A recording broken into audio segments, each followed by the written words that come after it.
सच्चिदानन्दरूपाय विश्वोत्पत्त्यादिहेतवे तापत्रय विनाशाय श्रीकृष्णाय वयं नमः। ओम तत्सत् श्री गणेशाय नमः। श्रीमद्भागवत महापुराण प्रथम स्कंद पहला अध्याय। श्री सूत जी से शौनक आदि ऋषियों का प्रश्न मंगलाचरण। जिससे इस जगत की सृष्टि स्थिति और प्रलय होते हैं, क्योंकि वह सभी सद्रूप पदार्थों में अनुगत है और असत पदार्थों से पृथक है, जड़ नहीं चेतन है, परतंत्र नहीं स्वयं प्रकाश है, जो ब्रह्मा अथवा हिरण्य गर्भ नहीं, प्रत्युत उन्हें अपने संकल्प से ही जिसने उस वेद ज्ञान का दान किया है, जिसके संबंध में बड़े बड़े विद्वान भी मोहित हो जाते हैं।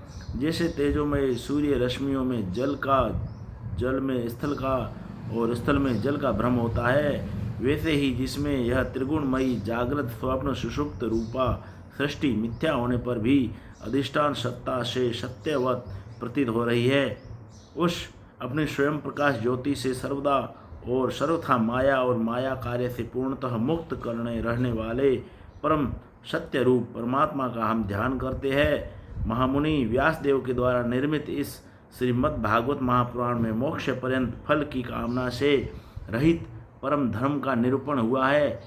इसमें शुद्ध अंतःकरण सत्पुरुषों के जानने योग्य उस वास्तविक वस्तु परमात्मा का निरूपण हुआ है, जो तीनों तापों का जड़ से नाश करने वाली और परम कल्याण देने वाली है। अब और किसी साधन या शास्त्र से क्या प्रयोजन? जिस समय भी सुकृति पुरुष इसके श्रवण की इच्छा करते हैं, ईश्वर उसी समय अविलंब उनके हृदय में आकर बंदी बन जाता है। रस के मर्मज्ञ भक्तजन, यह श्रीमद्भागवत वेद रूप कल्प वृक्ष का पक्का हुआ फल है। श्री सुखदेव रूप तोते के मुख का संबंध हो जाने से यह परमानंदमयी सुधा से परिपूर्ण हो गया है। इस फल में छिलका, गुठली आदि त्याज्य अंश तनिक भी नहीं है। यह मूर्तिमान रस है। जब तक शरीर में चेतना रहे, तब तक इस दिव्य भगवत रस का निरंतर बार बार पान करते रहो। यह पृथ्वी पर ही सुलभ है। कथा प्रारंभ। एक बार भगवान विष्णु एवं देवताओं के परम पुण्यमय क्षेत्र नैमिषारण्य में शौनक आदि ऋषियों ने भगवत प्राप्ति की इच्छा से सहस्र वर्षों में पूरे होने वाले एक महान यज्ञ का अनुष्ठान किया।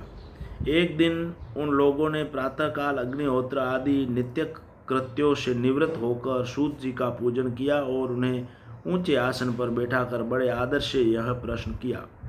ऋषियों ने कहा, सूत जी, आप निष्पाप है। आपने समस्त इतिहास, पुराण और धर्मशास्त्रों का विधिपूर्वक अध्ययन किया है तथा उनकी भली भांति व्याख्या भी की है। वेद वेताओं में श्रेष्ठ भगवान बादरायण ने एवं भगवान के सगुण निर्गुण रूप को जानने वाले दूसरे मुनियों ने जो कुछ जाना है, उन्हें जिन विषयों का ज्ञान है, वह सब आप वास्तविक रूप में जानते हैं। आपका हृदय बड़ा ही सरल और शुद्ध है, इसी से आप उनकी कृपा और अनुग्रह के पात्र है। गुरुजन अपने प्रेमी शिष्य को गुप्त से गुप्त बात भी बता दिया करते हैं। आयुष्मान, आप कृपा करके यह बताइए कि उन सब शास्त्रों, पुराणों और गुरुजनों के उपदेशों में कलयुगी जीवों के परम कल्याण का सहज साधन आपने क्या निश्चय किया है। आप संत समाज के भूषण हैं। इस कलयुग में प्रायः लोगों की आयु कम हो गई है। साधन करने में लोगों की रुचि और प्रवृत्ति भी नहीं है। लोग आलसी हो गए हैं। उनका भाग्य तो मंद है ही, समझ भी थोड़ी है। इसके साथ ही वे नाना प्रकार की विघ्न बाधाओं से घिरे हुए भी रहते हैं।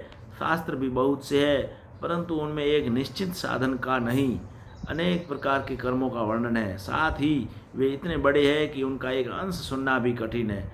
आप परोपकारी है। अपनी बुद्धि से उनका सार निकालकर प्राणियों के परम कल्याण के लिए हम श्रद्धालुओं को सुनाइए, जिससे हमारे अंतःकरण की शुद्धि प्राप्त हो। प्यारे सूत जी, आपका कल्याण हो। आप तो जानते ही है कि यदुवंशियों के रक्षक भक्त वत्सल भगवान श्री कृष्ण वासुदेव कि धर्मपत्नी देवकी के गर्भ से क्या करने की इच्छा से अवतीर्ण हुए थे। हम उसे सुनना चाहते हैं। आप कृपा करके हमारे लिए उसका वर्णन कीजिए, क्योंकि भगवान का अवतार जीवों के परम कल्याण और उनकी भगवत प्रेममयी समृद्धि के लिए ही होता है। यह जीव जन्म मृत्यु के घोर चक्र में पड़ा हुआ है।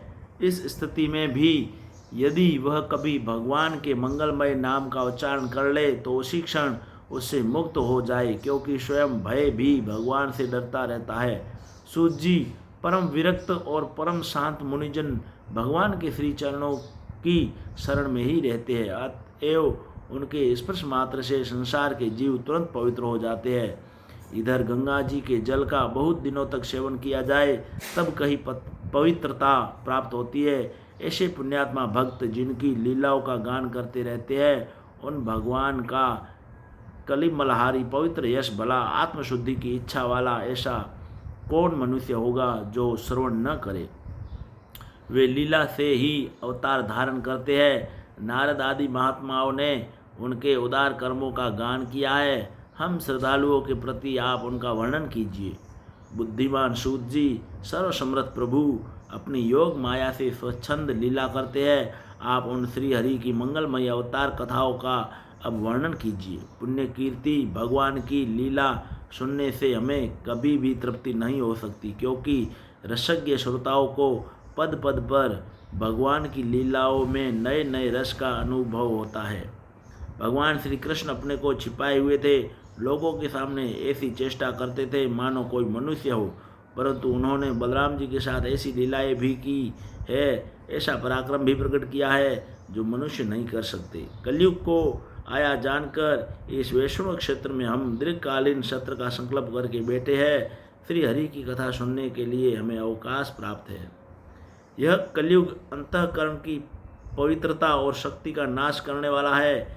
इससे पार पाना कठिन है। जैसे समुद्र से पार जाने वालों को कर्णधार मिल जाए, उसी प्रकार इससे पार पाने की इच्छा रखने वाले हम लोगों से ब्रह्मा ने आपको मिलाया है। धर्मरक्षक ब्राह्मण भक्त योगेश्वर भगवान श्री कृष्ण के अपने धाम में पधार जाने पर धर्म ने अब किसी की शरण ली है, किसकी शरण ली है, यह बताइए।